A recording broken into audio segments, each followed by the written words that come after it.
कोरबा के प्रसिद्ध मंदिर माता सर्वमंगला मंदिर में मनोकामना ज्योति कलश प्रज्वलित करे जावत है। दूर दराज ले पहुँच के भक्त मन माता सर्वमंगला के दर्शन करत है। ये मंदिर के खासियत ये भी है कि देश विदेश ले श्रद्धालु मन दीप प्रज्वलित करवाते हैं। एदारी सऊदी अरब ले और सिंगापुर ले श्रद्धालु मन दीप जलवाए है। हसदेव नदी के तट में विराजमान माता सर्वमंगला मंदिर में जिन भी भक्त पहुँचते ओखर मनोकामना जरूर पूरा होते।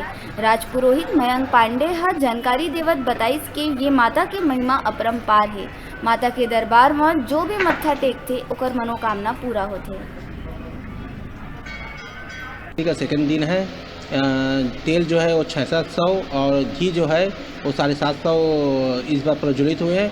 विदेशों से 2, एक सिंगापुर से और एक सऊदी अरब से प्रज्वलित हुए हैं। इस बार का नवरात्रि है वो काफ़ी शुभ माना जा रहा है।